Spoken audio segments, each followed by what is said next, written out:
So Pokemon has always had a competitive scene. Sure, it wasn't really prominent until Gen 4, but it's always had one. And over the last 20-something years, things have changed drastically. That affected many Pokemon and how they compete, for better or for worse. Today though, we're going to be focusing on the worst, but going over the top 10 Pokemon that were good, but suck now. I'll basically be looking into Pokemon that had some sort of presence in the metagame for a good while, but just fell off, whether it be from the format changing, better Pokemon coming along, and so on. So with all that being said, I think we can just hop right into the list.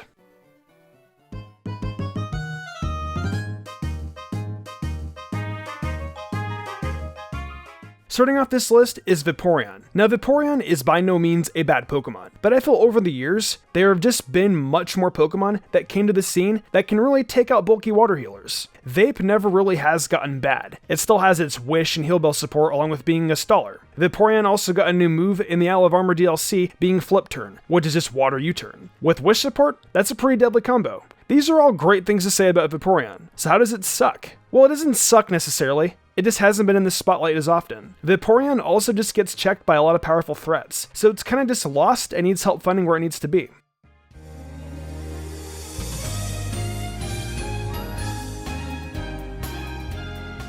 Following Vaporeon, we have on this list a Pokemon that I hold near and dear to me because I used to use it all the time back in Gen 5 with rain teams. I used to call Toxicroak the Water Stopper because it has the ability to use Dry Skin, which stops all water attacks from coming in and healing back 1/4 of its HP every time it gets hit by a water attack. In the rain, it would also heal back 1/8 of its HP every turn. Having this ability back when Generation 5 had unlimited weather was truly fun to use. Toxicroak not only had passive recovery in the rain and water negating, it was also a huge check to what a lot of rain teams would struggle against. For example, Pokemon like Ferrothorn, Chansey, Tentacruel, Keldeo, and Breloom. Toxicroak has access to 2 great boosting moves, being Swords Dance and Bulk Up. If Toxicroak was able to at least pull off one of these threats became a lot easier to deal with. So as you can tell, Toxicroak was OU in Generation 5 and had its fun. But unfortunately, once Gen 6 hit, that was where it started to lose its value. In Gen 6, it still did have some glory, being able to threaten some defensive cores, and it even still provided aid with its Dry Skin ability. But as generations went on, it dropped down to NU unfortunately, and lost some major value as a rain sweeper. Sorry Toxicroak, maybe you'll be better once unlimited weather comes back. Or not.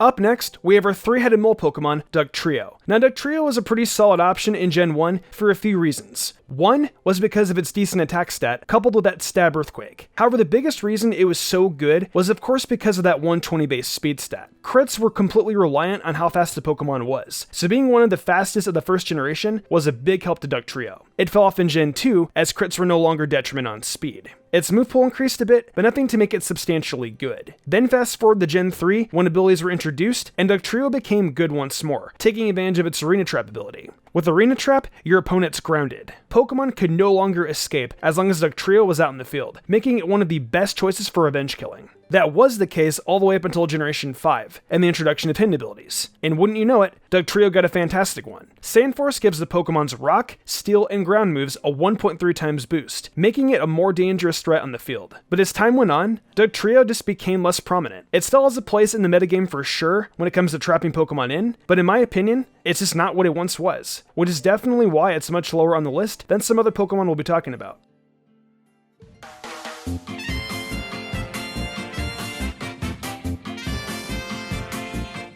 In the number 7 spot, we have a Pokemon whose reign was a bit shorter than some of the others, but it's so iconic that it would be blasphemous to not mention it here. I'm of course talking about Tauros. To put it bluntly, if you weren't running Tauros, you needed a really good excuse for why you chose not to. Otherwise, you'd look pretty silly not having one on your team. Tauros really had so much going for it. Great speed for crits, great attack, solid HP and defenses, and a great move pool to select from to take down a variety of Pokemon. Tauros was the complete package. Then Gen 2 introduced a Steel type and great defensive Pokemon that could stop Tauros in its tracks. You might see one every once in a while, but it just wasn't the same. It hung on a little bit longer in Generation 3 with the addition of the Intimidate ability, but after that, you wouldn't see the guy anymore. Sure, the addition of Sheer Force in Gen 5 can make it solid again, but there were far better Pokemon with the same ability, with water move pools and better stats, that it only made sense to run Tauros if you were super attached to it. Tauros was really a gem, and there was an attempt at salvation, but sadly, it just didn't make the cut later on in life.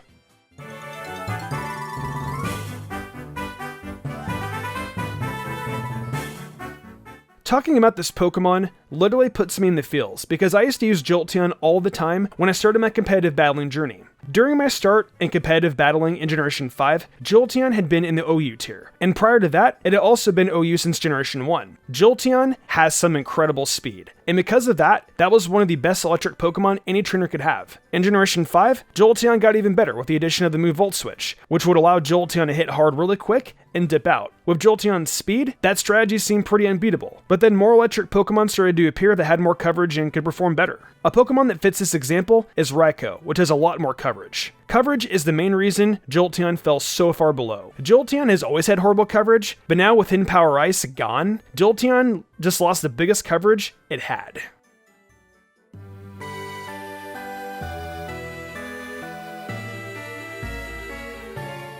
Welcome to our first case of a Pokemon who had their Mega robbed from them. Quite a few Pokemon now that once had Mega Evolutions are no longer what they used to be anymore. Lopunny once had an incredible Mega Evolution that was just straight power. Mega Lopunny had a massive 136 base physical attack stat and a base 135 speed stat. On top of those amazing stats, it had the secondary typing of fighting, had access to all the elemental punches, had Fake Out for revenge killing, great powerful stab attacks like Return and High Jump Kick, and lastly, its ability, Scrappy, which could pretty much hit any ghost type Pokemon with normal type or fighting type attacks. Mega Lopunny was a huge offensive threat in the metagame back in Generation 6 and 7. It was a Pokemon that a lot of people feared. Now Lopunny is back where it was before it got its Mega, back in the bottom tiers. Taking away Megas really shafted some Pokemon, and it's really unfortunate to see.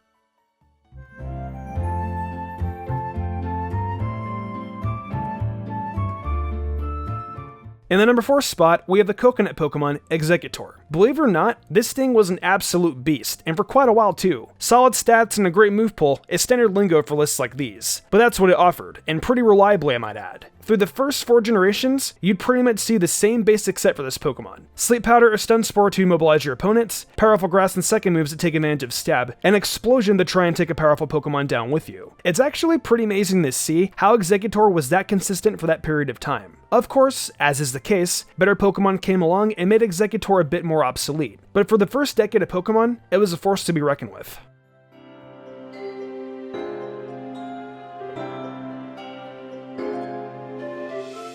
Up next is another Pokemon that lost its Mega Evolution, and this time, it's worse than Lopunny. You guys remember how busted Malwa was? Mega Malwa was all the way in the Ubers tier, and now, it kinda just flopped. What made Malwa truly shine as a Mega was its ability Huge Power. Huge Power doubles a Pokemon's attack. Malwa originally had 85 base physical attack, which went up to base 105 when it Mega evolved. After that increase, we still have the Huge Power increase, which is utterly huge. Malwa did struggle a bit in terms of wall breaking due to its horrendous speed and dual stab coverage, but its niche is in checking certain special attackers with its defensive typing combo. It also gains momentum with Baton Pass, being able to get out of tough spots, and it also works well in tandem with other great support combos. That high attack stat is monstrous, and it sucks a great Pokemon like Malwa got shafted of its greatness.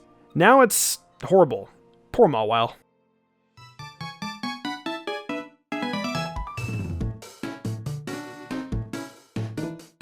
In our penultimate spot, we have our once beautiful and powerful Talonflame. Yes, it was only amazing for that one generation, but it still lives on in our memories. If you somehow don't know what I'm talking about, then I'll explain for you. Talonflame was introduced in Generation 6 alongside its hidden ability, Gale Wings. Originally, Gale Wings would give flying type moves +1 priority, so having access to moves like Brave Bird and Acrobatics made it crazy powerful. You also can't forget about Roost getting priority as well, allowing Talonflame to consistently heal itself up first and stall opponents out. It was such an absolute beast in the competitive scene, and that's when tragedy struck. In the very next generation, Gale Wings was nerfed to only work when the Pokemon was at full HP, rendering Talonflame useless after the first move. I mean, sure, it's still fast and can gain decent power from moves like Bulk Up, but really, what's the point? It's just not the same. This one really hurts to talk about, and I'm sure I've got some of you out there weeping while watching this. So I think it's best if I just move on to the number 1 spot.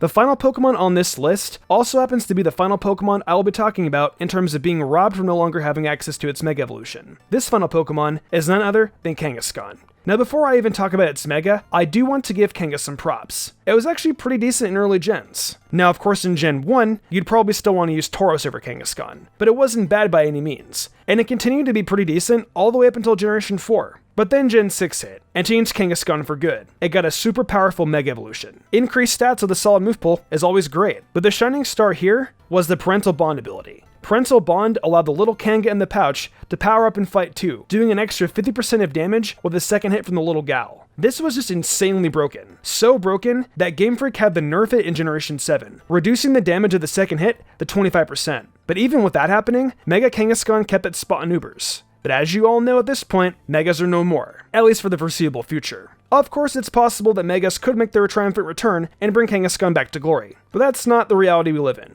The reality we live in now is PU.